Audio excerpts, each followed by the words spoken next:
नमस्कार बहुत स्वागत है आपका इंडिया वॉइस देख रहे हैं आप और मैं हूं आपके साथ शिवम सोनी।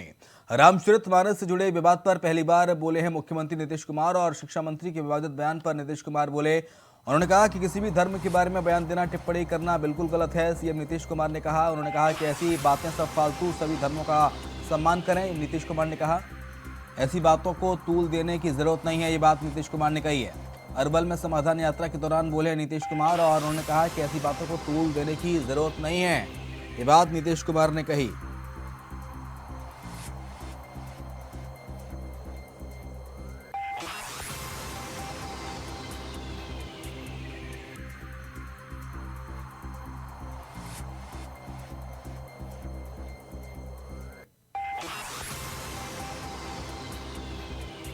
तो बड़ी खबर, बड़ी जानकारी आपको बता रहे हैं। मुख्यमंत्री नीतीश कुमार ने कहा, अरवल में समाधान यात्रा के दौरान ने कहा कि इस तरह की सब बातें फालतू हैं और ऐसे मामलों को कतई भी तूल देने की जरूरत नहीं है।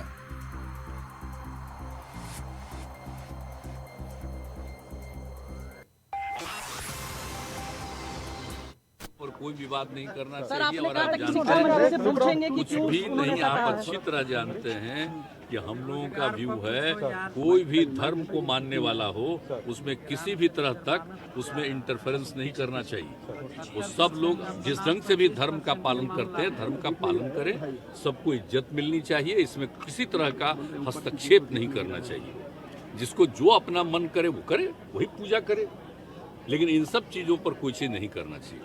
हमने तो पहले ही समझा दिया, तो अभी तो डिप्टी सीएम ने भी कह दिया चीजों पर कोई विवाद नहीं करना चाहिए। और आप जानते हैं कुछ भी नहीं, आप अच्छी तरह जानते हैं। और पटना से खबर, जहां पर सीएम नीतीश कुमार के बयान के बाद आरजेडी के राष्ट्रीय उपाध्यक्ष का बयान सामने आया और राष्ट्रीय उपाध्यक्ष उदय नारायण चौधरी का बड़ा बयान सामने आया। उन्होंने कहा कि रामचरितमानस पर माफी मांगने का सवाल ही नहीं। चंद्रशेखर ने कुछ गलत नहीं कहा। चंद्रशेखर माफी नहीं मांगेंगे। जाति जनगणना के कारण बीजेपी के पेट में दर्द हो रहा है। कमंडल पर अब मंडल भारी पड़ेगा। ये बात उदय नारायण चौधरी ने कही है। आरजेडी के राष्ट्रीय उपाध्यक्ष हैं उदय नारायण चौधरी। उन्होंने साफ तौर से कहा है कि चंद्रशेखर माफी नहीं मांगेंगे। उसमें माफी मांगने ऐसा कुछ है ही नहीं।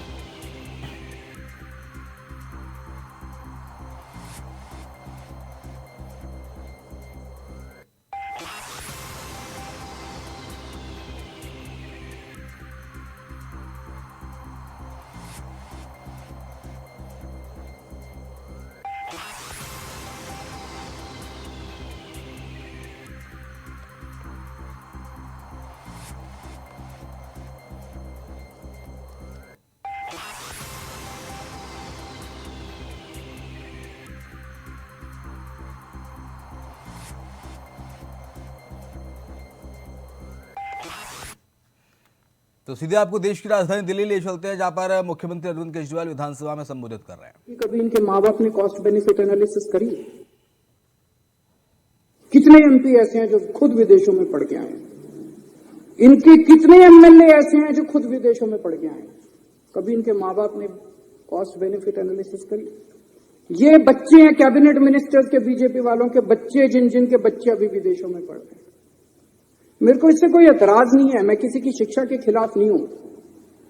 बीजेपी वाले, कांग्रेस वाले, आम आदमी पार्टी वाले, जिसको भगवान ने अच्छा दिया जिंदगी में, वो अपने बच्चों को भेजे, जरूर भेजे। अच्छी से अच्छी शिक्षा सबके बच्चों को मिलनी चाहिए। मैं इसके विरोध में नहीं हूं कि इन्होंने क्यों भेजा। मैं इसके विरोध में हूं कि अगर तुम अपने बच्चों को अच्छी शिक्षा देना चाहते हो तो गरीबों के बच्चों की अच्छी शिक्षा के खिलाफ क्यों हो तुम लोग? अगर हम अपने बच्चों को, गरीबों के बच्चों को अच्छी शिक्षा देना चाहते हैं, अपने बच्चों को अच्छी शिक्षा देना चाहते हैं, तो तुम रोकने वाले कौन होते हो? ये एक फ्यूडल माइंडसेट है। ये कई सौ साल पुरानी जो हमारे देश में फ्यूडल माइंडसेट है ना, कि गरीबों को अच्छी शिक्षा, इस जात के लोगों को, उस जात के लोगों को अच्छी शिक्षा नहीं मिलनी चाहिए। गरीबों को अच्छी शिक्षा नहीं मिल, शिक्षा जो है इन ठेकेदारों की बपौती रहनी चाहिए। इसको तोड़ना है हम लोगों को। और ये एलजी साहब उसी माइंडसेट से आते हैं कि एलजी साहब के बच्चों को तो मिलनी चाहिए अच्छी शिक्षा, गरीबों के बच्चों को अच्छी शिक्षा नहीं मिलनी चाहिए। इस माइंडसेट को तोड़ना है अपने को, पूरे देश को तोड़ना है। आजादी मिल गई, लेकिन ये माइंडसेट अभी भी है कि गरीबों के, इस जात के, उस जात के बच्चों को अच्छी शिक्षा नहीं लेने देंगे। ये विदेश कैसे जा सकते हैं? पढ़ो, एलजी साहब ने लिखा है इंडिया में करा लो ट्रेनिंग, ये एलजी साहब की नोटिंग है, इंडिया में करा लो ट्रेनिंग। अरे क्यों करा ले इंडिया में ट्रेनिंग? हम कम है किसी से? गरीबों के बच्चे कम है किसी से? गरीबों के बच्चे हैं तो इंटेलिजेंट नहीं है क्या? क्यों करा ले? हम तो अपने बच्चों को फिनलैंड भेजेंगे। पूरी दुनिया में सबसे अच्छी शिक्षा फिनलैंड के अंदर मिलती है, सबसे अच्छी, ये सबको पता है। फिनलैंड पूरी दुनिया में शिक्षा में नंबर 1 है, और उसमें भी जो नंबर 1 यूनिवर्सिटी है उसमें भेज रहे हैं हम। पूरी दुनिया में जो नंबर 1 है हम तो भेजेंगे सर। दिल्ली के लोगों का पैसा है, टैक्स का पैसा है दिल्ली के लोगों का, टैक्स के पैसे से, दिल्ली के टैक्स के पैसे से भेज रहे हैं। लोगों का पैसा, लोगों के बच्चे, अपने पैसे से लोग अपने बच्चों को ट्रेनिंग के लिए भेजते हैं। ये वो क्या कहते हैं, पराए घर में अब्दुल्ला दीवाना, ये एलजी कौन हो गया है? बेगानी शादी में अब्दुल्ला दीवाना, ये एलजी कहां से आ गया? कौन है एलजी? कहां से आ गया एलजी? किस बात का एलजी? कौन एलजी? कौन लेफ्टिनेंट गवर्नर? हमारे सर पे बैठ गया के लेफ्टिनेंट गवर्नर। अब वो तय करेंगे कि हम अपने बच्चों को कहां पढ़ाएंगे। ऐसी सामंतवादी सोच के लोगों ने आज हमारे देश को पीछे छोड़ा हुआ। मैं कई बार सोचता था 70 साल हो गए हमारे देश को, 75 साल हो गए हमारे देश को, इतना पिछड़ा कैसे रह गया, इतना अनपढ़ कैसे रह गया, इतना गरीब कैसे? इन लोगों ने जानबूझ के इन लोगों ने देश को गरीब रखा है। इन लोगों ने हमारे बच्चों को पढ़ने नहीं दिया। ये तो सामने आ गया, नंगे हो गए ये लोग। इन लोगों ने हमारे बच्चों को, बड़ी मजे की बात है, एलजी साहब के पास पावर नहीं है ये करने की। एलजी साहब के पास पावर नहीं है ये करने की। मैं भी आपको दिखाता हूं। सुप्रीम कोर्ट ने साफ साफ कहा है कि भाई 3 चीजें हैं। एक है पुलिस, पब्लिक ऑर्डर और लैंड। इन तीनों चीजों को छोड़ के एलजी साहब के पास कोई भी निर्णय लेने का अधिकार नहीं है। ये सुप्रीम कोर्ट का ऑर्डर है। 2018 4 जुलाई 2018 को ये ऑर्डर पास किया था सुप्रीम कोर्ट ने। सुप्रीम कोर्ट तो देश की सर्वोच्च अदालत है, वो तो सबको माननी पड़ती है ना। इसमें से मैं पढ़ के सुनाता हूं। इसमें लिखा हुआ है पैरा 284। अब तो सबको रट गया होगा पैरा भी, कल 3 दिन से मैं बोल रहा हूं। 284.17 पैरा, इसमें लिखा है the lieutenant governor has not been entrusted with any independent decision making power. इसकी हिंदी क्या हुई? लेफ्टिनेंट गवर्नर, दिल्ली के लेफ्टिनेंट गवर्नर को स्वतंत्र रूप से कोई भी निर्णय लेने का अधिकार नहीं है। ये सुप्रीम कोर्ट कह रहा है। सुप्रीम कोर्ट को पता था एक बार लिखने से नहीं मानेगा एलजी। उन्होंने 2 बार लिखा। उन्होंने फिर पैराग्राफ नंबर 475.20 में लिखा there is no independent authority vested in lieutenant governor to take decisions. अब इससे फालतू बेचारा सुप्रीम कोर्ट भी क्या करेगा? सुप्रीम कोर्ट ने साफ साफ लिखा भी एलजी साहब के पास डिसीजन लेने की पावर नहीं है। मैं जब एलजी साहब से मिलने गया अभी 3 दिन पहले, तो मैंने ये पढ़ के सुनाया उनको। मैंने कहा सर सुप्रीम कोर्ट ये कह रहा है। कहते हैं हाँ सुप्रीम कोर्ट की अपनी राय हो सकती है। सर अध्यक्ष महोदय, इसके बाद मेरे पास कुछ कहने को नहीं बचा था। इतने बड़े संवैधानिक पोजीशन के ऊपर बैठा हुआ व्यक्ति अगर ये कहता है कि सुप्रीम कोर्ट का ऑर्डर सुप्रीम कोर्ट की राय हो सकती है, मैंने कहा सर आप जो ये कह रहे हैं ना, ये सुप्रीम कोर्ट का कंटेम्प्ट है। आप ऐसा नहीं बोल सकते। सुप्रीम कोर्ट का आदेश कानून है इस देश का। सुप्रीम कोर्ट का आदेश बाइंडिंग है इस देश के ऊपर, इस देश के हर नागरिक के ऊपर। बोले नहीं, मैं बोले संविधान में लिखा है कि एलजी एडमिनिस्ट्रेटर है। एडमिनिस्ट्रेटर का मतलब शासक होता है, तो मेरे पास सुप्रीम पावर्स है, मैं कुछ भी कर सकता हूं। इसके बाद मैं क्या कहता, फिर उन्होंने कहा कि मैंने मना थोड़ी किया है। मैंने कहा जी 2 बार आपने वापस भेज दी फाइल, 2 बार आपने लिखा। क्या लिखा? पहली बार लिखते हैं मुझे ये बताया जाए कि क्या डीओपीटी की गाइडलाइंस का पालन किया गया। ये जिस यूनिवर्सिटी में भेज रहे हो, इस यूनिवर्सिटी ने और कौन कौन से कार्यक्रम कराए, इससे क्या ऑब्जेक्टिव हासिल होगा। अरे मैं मुख्यमंत्री हूं, मैंने देख लिया यार सारा। मैंने एलजी साहब को बोला, मैंने कहा सर आप मेरे हेडमास्टर थोड़ी हो, इतने तो मैं स्कूल में पढ़ाई में बहुत अच्छा था, फर्स्ट आया करता था क्लास में थ्रू आउट, पहली क्लास से लेकर 12वीं क्लास तक फर्स्ट आया, यूनिवर्सिटी टॉपर था, कुरुक्षेत्र यूनिवर्सिटी में टॉप किया था मैंने, पहले 6th पोजीशन पे। मेरे मास्टरों ने आज तक मेरा होमवर्क कैसे चेक नहीं किया, जैसे एलजी साहब आज मेरी फाइलें लेके बैठ जाते हैं, स्पेलिंग गलत है, हैंडराइटिंग खराब है, ये ऐसे क्यों नहीं लिखा, ये वैसे क्यों नहीं लिखा। मेरे मास्टरों ने ऐसे नहीं किया जैसे एलजी साहब मेरा होमवर्क चेक करते हैं। मैं चुना हुआ मुख्यमंत्री हूं, दिल्ली के 2 करोड़ लोगों ने मेरे को चुन के भेजा है। आप कौन है? मैंने उनसे पूछा आप कौन है, ये मैंने पूछा एलजी साहब से, मैंने कहा सर आप कौन है, मेरे को तो जनता ने चुन के भेजा। कहते मेरे को प्रेसिडेंट ने भेजा। मैंने कहा वैसे ही जैसे अंग्रेज वाइसरॉय भेजते थे वैसे ही आपको प्रेसिडेंट ने, पहले बोले आपकी सरकार अच्छी नहीं चल रही, आपने ये नहीं किया, आपने वो नहीं किया, आपकी सरकार में ये। मैंने सर वो वाइसरॉय जो होते थे ना, वो कहते थे you bloody Indians, you don't know how to govern. मैंने कहा एलजी साहब आज आप भी वही भाषा इस्तेमाल कर रहे हो, यू ब्लडी दिल्ली वालाज, you don't know how to govern. मैंने कहा सर दिल्ली छोड़ दो हमारे हालात पे, हम अपनी दिल्ली चला लेंगे।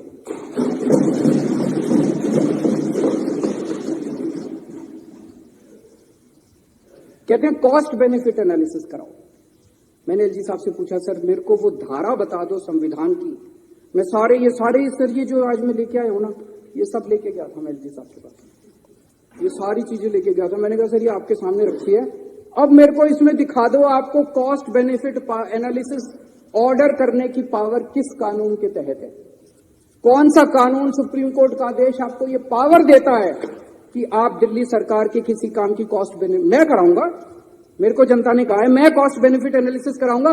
ये सदन है, ये सदन कराएगा, इसकी कमेटियां कराएगी, ये कमेटियां कराती है, ये सौरभ मेरे को बताता है, राजेश बताता है, सोमनाथ, ये सारे बताते हैं, ये कॉस्ट बेनिफिट एनालिसिस ये लोग कराएंगे। आप कौन होते हो कॉस्ट बेनिफिट एनालिसिस कराने वाले? दिल्ली के अंदर चुनाव हार गए और उसके बाद अब कॉस्ट बेनिफिट एनालिसिस, आपके पास तो पावर नहीं है। मैंने उनसे पूछा, उनके पास कोई जवाब नहीं था। फिर मैंने उनसे पूछा, मैंने कहा सर ये 10 एल्डरमैन कैसे बना दिया आपने? ये तो आपके पास पावर नहीं है, तो ट्रांसफर्ड सब्जेक्ट है, एमसीडी एक्ट तो ट्रांसफर्ड सब्जेक्ट है, आपने 10 एल्डरमैन कैसे बना दिया? बोले उस कानून में लिखा है एडमिनिस्ट्रेटर शैल अपॉइंट 10 एल्डरमैन। तो मैंने उनको ये एक और दूसरा ऑर्डर दिखाया सुप्रीम कोर्ट का, ये 2019 में आया था सुप्रीम कोर्ट में। इसमें लिखा है कि जहां एडमिनिस्ट्रेटर लिखा होगा वहां भी मंत्रियों की चलेगी, वहां भी मुख्यमंत्री की चलेगी, ये लिखा हुआ। ये सुप्रीम कोर्ट का आदेश मैंने उनको दिखाया। मैंने कहा सर ये लिखा हुआ है कि एडमिनिस्ट्रेटर लिखा है तब भी हमारी चलेगी, आपकी नहीं चलेगी। तो वो तो सुप्रीम कोर्ट को मानते ही नहीं, वो तो कहते हैं सुप्रीम कोर्ट की तो राय है। उसके बाद एक हाई कोर्ट का ऑर्डर है, वो भी मैं लेके गया था। और कुछ हो ना हो, एलजी साहब ने मेरे को वकील तो अच्छा बना दिया। ये 1998 का जजमेंट है ओपी पावा, इसमें साफ साफ लिखा है, मोटर व्हीकल्स एक्ट में डेफिनेशन है lieutenant governor, government of Delhi means lieutenant governor. इसमें लिखा है सारी पावर दिल्ली सरकार की होगी, सारी पावर मुख्यमंत्री की होगी। तो अगर एडमिनिस्ट्रेटर भी लिखा है, लेफ्टिनेंट गवर्नर भी लिखा है, तब भी सारी पावर दिल्ली सरकार की है, एलजी साहब की पावर नहीं है। ये सारा मैंने उनको बताया, पर वो तो माने ही नहीं, वो तो बोले कि मैं एडमिनिस्ट्रेटर हूं। फिर मैंने कहा सर आप आजकल रोज चीफ सेक्रेटरी को ऑर्डर दे देते हो, मतलब रोज सवेरे उठते हैं, अपना लेटर हेड मंगाते हैं, लेटर हेड में लिखते हैं चीफ सेक्रेटरी इसको यहां का चेयरमैन बना दो, और चीफ सेक्रेटरी को भेज देते, चीफ सेक्रेटरी लागू करा देता है। हम मुंह बाके देखते हैं, हम तो क्या हो गया, ये टीवी में चल रहा है, अखबार में आ गया, इसको लिख देते हैं, ये इसको एल्डरमैन बना दो, इसको यहाँ का ये बना दो, इसको। ये चल क्या रहा है? मैंने एलजी साहब से पूछा, मैंने कि चीफ सेक्रेटरी को सीधे ऑर्डर कैसे देते हो? मुख्यमंत्री मंत्री इनके थ्रू फाइलें क्यों नहीं जाती? सीधे चीफ सेक्रेटरी को ऑर्डर दे देते हो आप किसी भी सब्जेक्ट के ऊपर। बोले मैं शासक हूं, मैं एडमिनिस्ट्रेटर हूं, मैं कोई भी ऑर्डर दे सकता हूं, किसी को भी ऑर्डर दे सकता हूं। ना तो वो संविधान मानने को तैयार है और ना वो सुप्रीम कोर्ट के ऑर्डर मानने को तैयार है। मैंने उनसे पूछा, मैंने कहा सर ये योगा क्यों बंद करा दिया? मोहल्ला क्लिनिक के अंदर चुनाव के एमसीडी चुनाव के नतीजे 7 तारीख को आए थे। उसके 2 महीने पहले से सारे डॉक्टरों की तनख्वाह बंद करा दी, सारे मोहल्ला क्लिनिक के रेंट बंद करा दिए, सारे मोहल्ला क्लिनिक की बिजली बंद करा दी, बिजली के बिल पेमेंट बंद करा दी, सारे टेस्ट बंद करा दिए। मैंने कहा सर ये क्यों करा दिया? दिल्ली जल बोर्ड की 3 महीने से सारी पेमेंट बंद। बड़ी मजे की बात है कि 7 तारीख को नतीजे, 8 तारीख को मोहल्ला क्लिनिक की सारी पेमेंट हो गई। तो नीयत खराब थी। जल बोर्ड की सारी पेमेंट्स बंद करा दी। हमारे जो वाटर ट्रीटमेंट प्लांट बन रहे थे उनकी कंस्ट्रक्शन रुक गई, जो सीवेज ट्रीटमेंट प्लांट बन रहे थे उनकी कंस्ट्रक्शन रुक गई। डीटीसी के अंदर महिलाओं की सुरक्षा के लिए जो बस मार्शल हमने लगा रखे हैं उनकी तनख्वाह 3 महीने से बंद करा दी। मैंने सब बोला, मैंने कहा सर सारे अफसर दबी जुबान में कह रहे हैं कि एलजी के ऑर्डर थे कि या तो ये सारी पेमेंट बंद करो, आम आदमी पार्टी की सरकार को बदनाम करो, केजरीवाल को बदनाम करो, नहीं तो तुमको धमकी दी सारे अफसरों को कि मैं सस्पेंड कर दूं। कहते मैंने ऐसा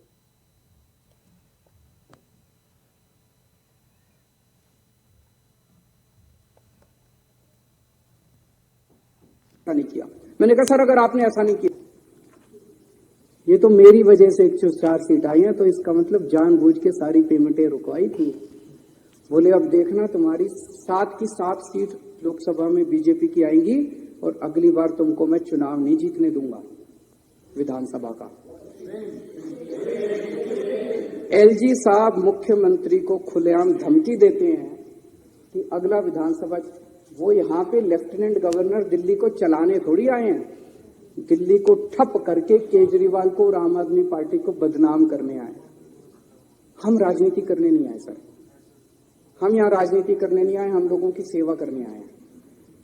चुनाव जीते ना जीते राजनीति लगी रहती है, चुनाव आते जाते रहते हैं। देश जरूरी है, लोग जरूरी है, लोगों की जिंदगी जरूरी है। लोगों को इतनी प्रताड़ना करके, लोगों के मोहल्ला क्लिनिक बंद करा के, लोगों के पानी बंद करा के, लोगों की बिजली बंद करा के अगर आप चुनाव जीतना चाहते हो, चुनाव आपको मुबारक। हम लोगों की सेवा करेंगे, हम आपकी तरह नहीं गिर सकते, हम आपकी तरह इतनी गंदी हरकतें नहीं कर सकते। एक प्रश्न ये उठता है कि अगर चुनी हुई सरकार की कोई पावर ही नहीं है तो इस देश की आजादी की लड़ाई क्यों लड़ी थी? हमारे लोगों ने इसलिए थोड़ी लड़ी थी कि एक वाइसरॉय जाएगा और एक लेफ्टिनेंट गवर्नर आके बैठ जाएगा, इसलिए तो आजादी की लड़ाई नहीं लड़ी थी। तो अध्यक्ष महोदय, अपने देश की आजादी को बरकरार, हम तो सारे आंदोलन से निकले हुए लोग हैं, आजादी को बरकरार रखने के लिए, जनतंत्र को मजबूत करने के लिए, संविधान को मजबूत करने के लिए हमें जो भी कुर्बानी देनी पड़ेगी हम सारे मिलकर वो कुर्बानी देंगे। लेकिन जनतंत्र को और देश की आजादी को इस तरह से हम खराब बिल्कुल नहीं होने देंगे। ये जो सौरव का प्रस्ताव है, मैं इस प्रस्ताव का पूरी तरह से समर्थन करता हूं।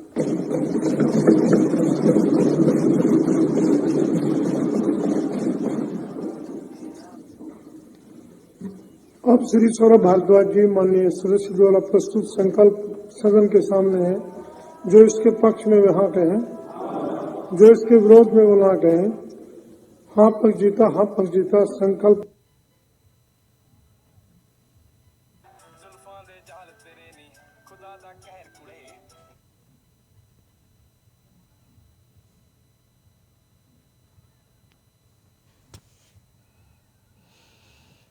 तो सीधे आपको तस्वीरें दिखा रहे थे दिल्ली विधानसभा से, जहां पर मुख्यमंत्री अरविंद केजरीवाल अपना संबोधन कर रहे थे और इस दौरान उन्होंने केंद्र सरकार और एलजी पर, उपराज्यपाल वीके सक्सेना पर जमकर आरोप लगाए।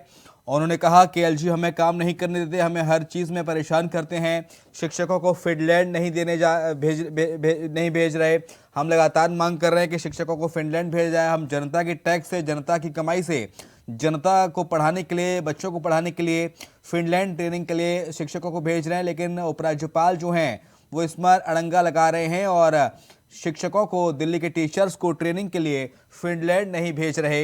ये बात अरविंद केजरीवाल कह रहे हैं और सीधे तौर पर हमला वीके सक्सेना पर, उपराज्यपाल पर, केंद्र सरकार पर करते हुए नजर आ रहे मुख्यमंत्री अरविंद केजरीवाल।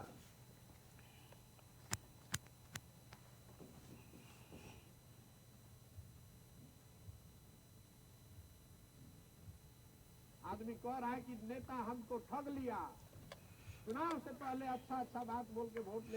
पंजाब के होशियारपुर में भारत जोड़ो यात्रा के दौरान एक शख्स राहुल गांधी के सुरक्षा घेरे में सेंधमारी करके उनके इतना नजदीक पहुंच गया कि उसने राहुल गांधी को गले लगाने का प्रयास किया। यात्रा में शामिल कांग्रेस कार्यकर्ताओं ने उसे पकड़कर दूर किया। राहुल की सुरक्षा में सेंधमारी की तस्वीर सामने आई, ये देखिए।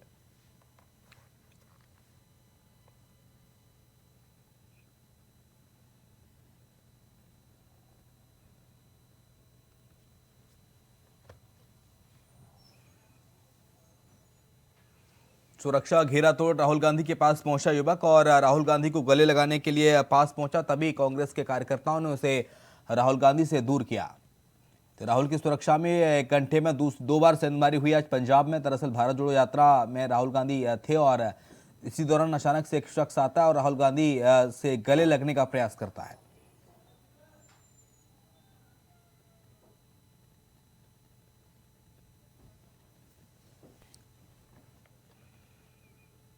बुलेटिन में इतना ही, खबरें लगातार जारी।